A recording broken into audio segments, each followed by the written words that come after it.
everyone from Chelsea Fan TV. My name is Alex. I'm outside Stamford Bridge after a 4-2 win against Brighton. I've got Nina here, who celebrates 2 years as being part of the channel. So what a nice way to cap it off. I know, what a great win. They told me I couldn't be happy after Barrow. Can I be happy today? Yes, I can. But yeah, what a way to respond to going down 1-0 in a really silly way as well. But yeah, I'm going to focus on the positives here. What a performance. And Cole Palmer. It's a Cole Palmer world and we're all just living in it. But yeah, extraordinary. Not only literally breaking records, making history. What a player. I said this season it probably won't be the Cole Palmer show because we've got players that have stepped up, that can score goals across the front line. But tonight, he made it. It's Cole Palmer show. And yeah, I mean, there's not enough words to describe that. Just to interrupt you, yeah. Nicholas Jackson scored 2 against West Ham. And Kunku scored 3 against Barrow.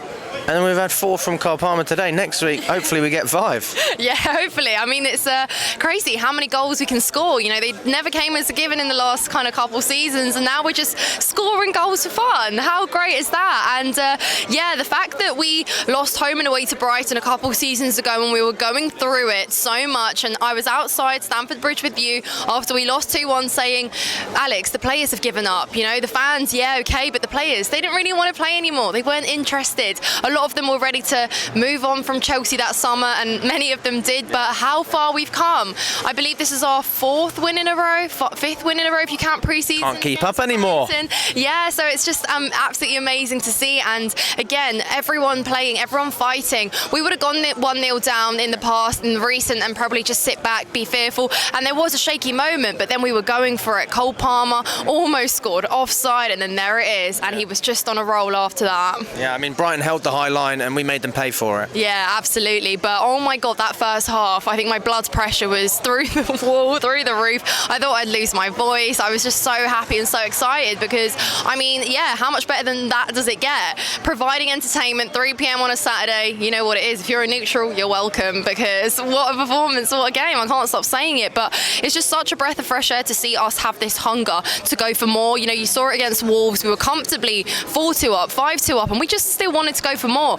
West Ham equally, and now, you know, we look so good offensively. It's all about solidifying that defence now too, because as much as that game was absolutely great, you can see where our weaknesses lie in that team, and they are at the back. Robert Sanchez, I remember last year in this time when we lost to Nottingham Forest, and I told you, Alex, I don't feel safe with Robert Sanchez in goal, and guess what? I still don't feel safe with Robert Sanchez in goal, because, you know, we're looking at another game where we could have potentially had a clean sheet. The way he invites pressure, especially when Brighton press from the front, stop looking for that difficult pass, just keep it simple. Yeah, of course Enzo Maresca likes to play out the back, but just do it a little bit more comfortably, because he puts our own players at risk as well, because then they make a rash decision as well and they give it away to Brighton. So, you know, we could have been punished a little bit more, and we were. That's 2 goals we gave away in a silly fashion. Do you think that that's partially the manager to blame though, because maybe he's just trying to carry out the instructions that he's been given?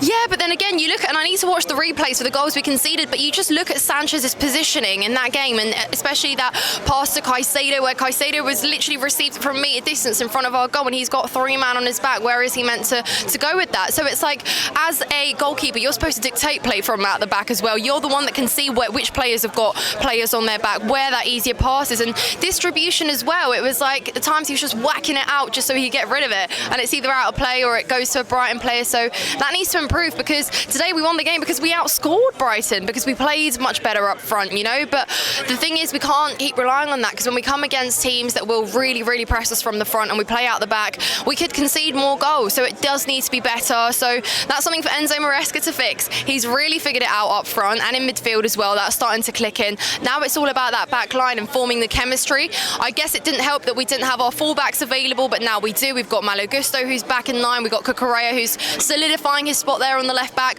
Maybe the centre-back duo is still yet to work out who is that best kind of duo that you start and then rotate kind of around that. But yeah, overall though, really positive. We're taking steps in the right direction. You're seeing chemistry as well. Again, the players are just thriving with each other. You know, Cole Palmer, every time he's got the ball, he looks up and he looks for Jackson. That's why they've got the best partnership currently in the Premier League, because they're just so cool with it. It's got that special connection where, yeah, you have the ball here and it often leads to a goal contribution. Today it did. An assist for Jackson, an assist for Sancho. all these players that Cole Palmer is really making, and it's credit to the players, of course, as well, but Cole Palmer just makes everyone look a lot better around him too. I mean, it's impossible. No, I mean, would you agree with the statement that he's world class? Absolutely. Cole Palmer, of course he's world class. You know, people are saying it now all over. Is Cole Palmer the best player in the Premier League right now? Scoring 4 goals in one half of fun, coming close to scoring another 2. He can do it from open play, he can do it from penalties, he can do it from free kicks. If that's not a complete player right there, who's in his 2nd season at a club that's been struggling, who made it out from a really tough season and actually helped us into a 6th place finish after yo-yoing from 12th and 11th all season. And now look at us. Are we 3rd currently before Liverpool play? I haven't actually looked, to be fair. I think we're 3rd, and it's like out of 6 games, how many wins that is now, I'm not too sure. But again, we drew to Palace, lost to Man City, but that's it. 3 Premier Leagues in a row so far. It's really great. If we can keep it up after our Conference League fixture, we've got Nottingham Forest at home. We lost to them last year, so can we correct that? And again, every single win like that is an improvement. It's 1 up on last season. So how can that not give you a little bit of confidence that we're moving in the right direction finally? Absolutely. I mean, what's your take on the midfield at the moment? Because we had Lavia, who was doing very well. He's been out injured. Fernandes has come in next to Caicedo. I mean, how do you see that looking, and what was your thoughts on it today? Yeah, it's great. Again, Caicedo is a player we've been talking about improving. I think today rather, I think it was a bit more of a difficult game for him. He didn't look that comfortable in midfield for me. I think he lost and gave a lot of balls away. Sometimes he waits for the ball. You've got to go to, mate. You know, this is it's rapid.